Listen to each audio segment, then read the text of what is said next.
Hello, my friends. Welcome back to my channel. I'm so happy to see you here today. In this video, we are going to learn English with a special technique called shadowing. Now, you might be wondering, what is shadowing? Let me explain. Shadowing is when you listen to someone speaking in English and try to repeat what they say exactly how they say it. It helps you improve your pronunciation, intonation, and even your listening skills. It's like being a shadow, following every move. Here's how you can use this video to practice. First, listen to me as I read a story. All the words will appear on the screen so you can follow along. Then, try repeating after me, copying my tone and rhythm. It's okay if you don't get it perfect the first time. Practice makes progress. Before we begin, I want to tell you why I chose this story. It's something I heard recently, and I thought it would be perfect to share with you because it's both interesting and useful.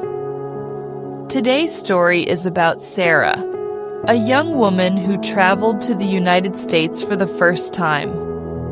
The story is written in clear, easy English, so you can focus on understanding the words and practicing your speaking. Here's what we'll do. I'll read the story slowly and clearly, and you can follow the words on the screen. Later, you'll have a chance to repeat the sentences with me. This is a great way to practice your listening, speaking, and even reading skills all at the same time. Are you ready to hear Sarah's story? Let's begin! This is the story. I am at the airport right now and I feel so excited. Today is the day.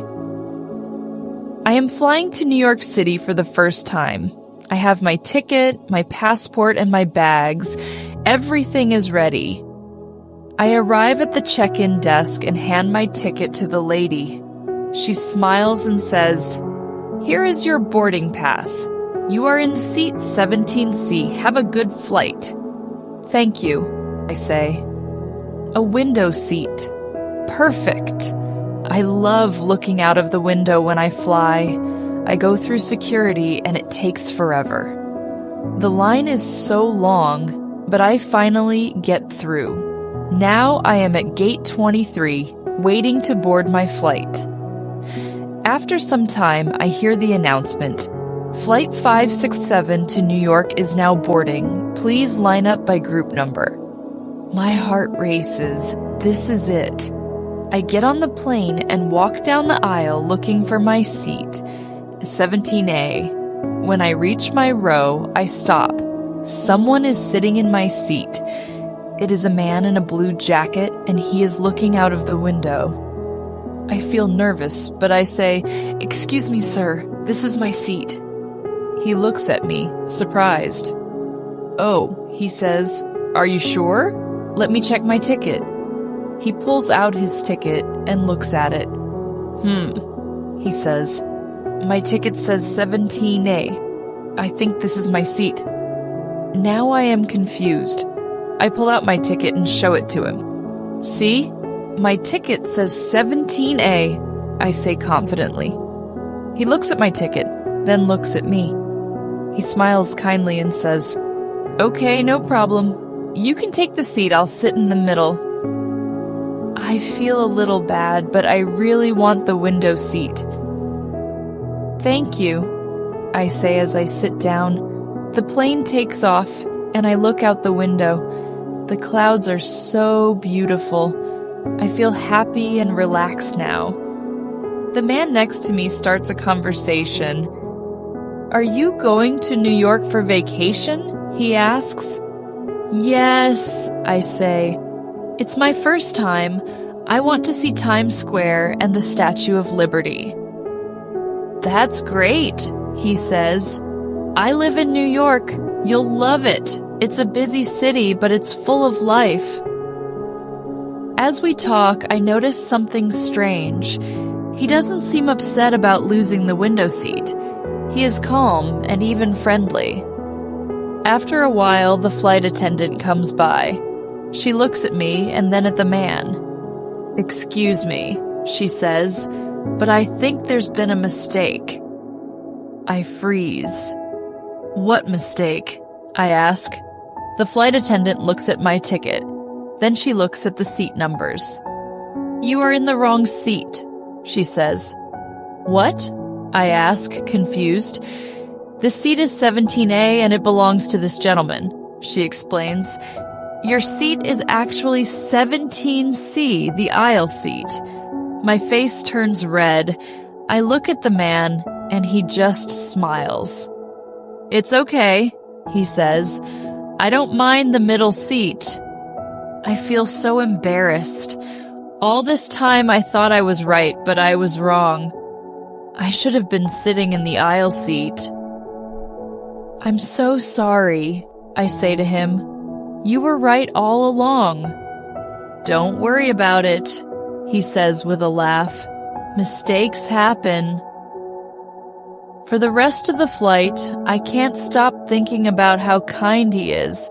He didn't argue or get upset. He just smiled and let me have the seat. As the plane lands, I thank him again. "You are very kind," I say. He just laughs and says, "Enjoy New York, and next time double-check your ticket." When I leave the plane, I feel a mix of emotions: embarrassment, gratitude, and relief. This trip is already teaching me something important. Sometimes it's okay to admit when you're wrong. So, what can we learn from Sarah's story? First, always double-check your ticket. It's a simple step, but it can save you from a lot of confusion. Mistakes, like sitting in the wrong seat, are easy to make, especially when we're feeling excited or nervous. But here's the most important lesson. Mistakes are okay. Sarah thought she was right, but she wasn't. Instead of getting upset, the man showed kindness and patience. This teaches us that being kind to others, even in small situations, can make a big difference. Learning English is just like this journey. Sometimes we make mistakes, and that's okay. Mistakes help us learn and grow. The important thing is to keep trying and stay positive. Every small step you take in learning English is a step closer to reaching your goals. Now, I want you to think about this. What would you have done in Sarah's situation? Would you have switched seats or insisted on staying where you thought you belonged? Let me know in the comments. Now let's look at some useful phrases and vocabulary from Sarah's story. These are words and expressions you can use when you travel or even in daily life. 1. Useful phrases at the airport. "Excuse me, this is my seat." Use this phrase if someone is sitting in the wrong seat. Repeat after me. "Excuse me, this is my seat." "Let me check my ticket." A polite way to confirm your seat or other travel details. Repeat after me. "Let me check my ticket." Have a good flight. A friendly way to wish someone a safe and pleasant trip. Repeat after me. Have a good flight. 2. Vocabulary for travel. Boarding pass. This is the ticket you need to get on the plane. Boarding pass. Example: I showed my boarding pass at the gate. Window seat, middle seat, aisle seat. These are the 3 types of seats on a plane. Window seat, middle seat, aisle seat. Example: I prefer a window seat because I love the view.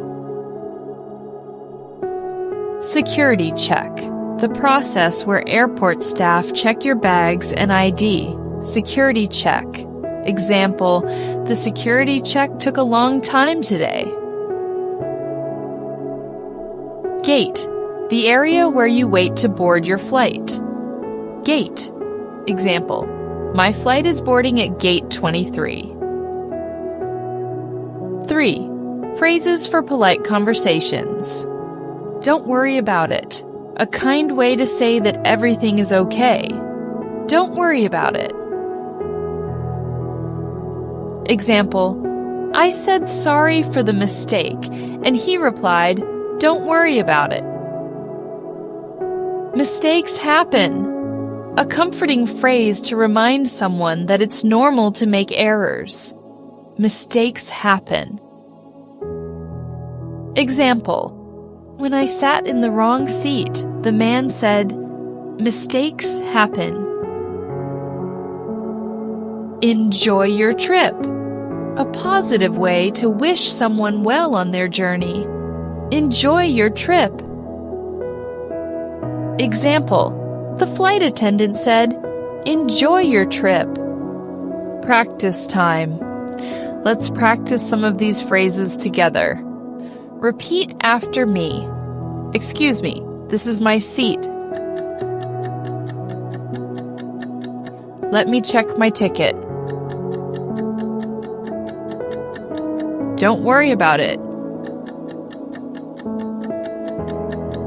Mistakes happen. Great job. Remember, these phrases are very useful when you travel.